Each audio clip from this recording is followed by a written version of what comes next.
देखिए अभी हम एक स्प्लिट एसी को चेक करने आए हैं। सैमसंग का स्प्लिट एसी है, इन्वर्टर एसी है।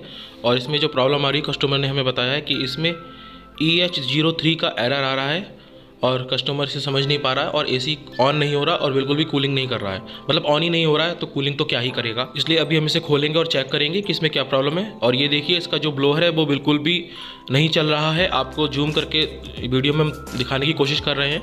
इसका ब्लोअर एक जगह रुका हुआ है और बिल्कुल भी नहीं चल रहा है। तो अभी हम सबसे पहले से इसके कवर को खोलते हैं और आपको दिखाते हैं कि ये जो प्रॉब्लम आ रही है, ये जो एरर आ रहा है, वो किस चीज़ का है। स्प्लिट एसी का कवर कैसे खोला जाता है ये सभी को पता है और सभी अच्छे से जानते हैं, सारे टेक्नीशियन जानते हैं। इसलिए हम इसके कवर को खोलने का वीडियो आपको नहीं दिखाएंगे।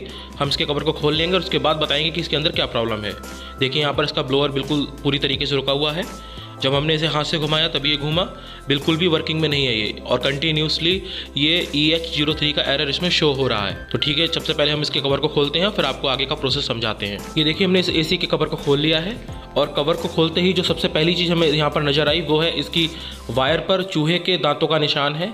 यानी कि इसके वायरों को चूहे ने काटने की कोशिश की है। तो यहाँ पर आप देख सकते हैं, यहाँ पर जो इसका सप्लाई का वायर है, जो मेन वायर है, यहाँ पर ये हल्का सा कटा हुआ है, छिला हुआ है। पूरी तरीके से नहीं कटा है लेकिन हल्का सा छिला हुआ है। तो मैं पूरा डाउट है कि इसमें चूहे ने वायरों को काटा होगा, क्योंकि जो EH03 का एरर है वो फ़ैन मोटर का एरर होता है। अगर फ़ैन मोटर ख़राब है या फिर उसके वायर कट हो गए हैं या जैक ख़राब हो गया है तभी ये एरर आता है। और हम आपको अभी पूरी कोशिश करेंगे दिखाने की कि इसकी वायरिंग कैसी है, सलामत है या नहीं है, या फिर चूहों ने इसमें उत्पात मचाया है। तो अभी हम इसके PCB के जो है 2 या 3 स्क्रू होते हैं, इनको खोल लेंगे और PCB को थोड़ा साइड करके देखेंगे अंदर से कि इसकी वायरिंग सलामत है या नहीं है। तो देखिए हमने यहाँ पर इसके PCB के स्क्रू खोल के PCB को साइड कर लिया है।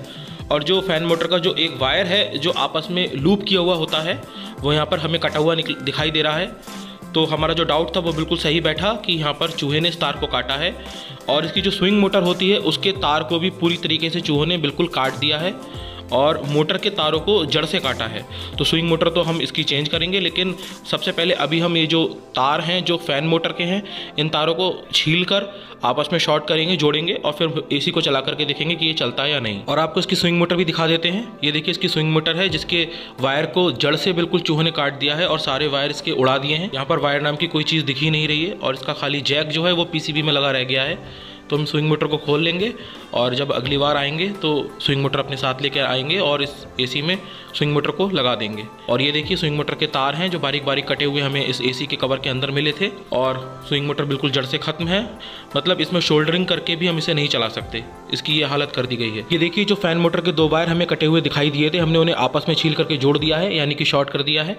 और अब हम एसी को चला करके देखेंगे, इसे ऑन करेंगे और देखते हैं जो एरर कोड जो आ रहा था वो हटा या नहीं और जो हमारा एसी है वो चलता है या नहीं। देखिए फ्रेंड्स, एसी हमारा ऑन हो गया है और इसकी डिस्प्ले पे करंट आ चुका है और जो EH03 का एरर आ रहा था वो अब शो नहीं हो रहा है। यहाँ पर टेम्परेचर दिखाई दे रहा है 24, यानी कि जो एरर था वो वायरिंग की वजह से था, मोटर की वजह से था। मोटर तो हमारी ठीक ही थी, वायर कटे हुए थे जो हमने जोड़ दिया है और हमारा एसी अब अच्छे से वर्क कर रहा है। थोड़ी देर में इसका आउटडोर चल जाएगा और इसकी कूलिंग भी शुरू हो जाएगी, क्योंकि इसमें गैस प्रॉपर है, बिल्कुल भी कहीं लीकेज नहीं है और सारी चीज़ें, सारी कंडीशन इसकी बिल्कुल ठीक है। और देखिए यहाँ पर इसका ब्लोअर भी चलने लगा है जो कि पहले नहीं चल रहा था, तो इसमें यही प्रॉब्लम थी। तो सैमसंग का कोई भी मॉडल अगर आप कंप्लेंट पे जाते हैं और ऐसी प्रॉब्लम आती है, EH03 का कोई एरर आता है, तो सबसे पहले उसकी फ़ैन मोटर को और उसकी वायरिंग को चेक कर लें, क्योंकि ये फ़ैन मोटर का ही एरर होता है। यहाँ पर हमारे केस में इसकी वायरिंग कटी हुई थी जो कि हमने जोड़ दी है और हमारा एसी अब अच्छे से वर्क कर रहा है। तो अब हम इसकी PCB को इसके स्क्रू से टाइट कर देंगे और इसके कवर को लगाकर इसे फिट कर देंगे, क्योंकि हमारा एसी अब अच्छे से प्रॉपर वर्क कर रहा है। फ्रेंड्स, हमारी वीडियो आपको कैसी लगी कमेंट में जरूर बताइएगा। वीडियो को लाइक और शेयर कीजिए और वीडियो से अगर कोई अच्छी जानकारी मिली हो तो हमारे चैनल को सब्सक्राइब कीजिए। मिलते हैं फ्रेंड्स एक नेक्स्ट कंप्लेंट पे एक नई वीडियो के साथ, तब तक के लिए बाय बाय।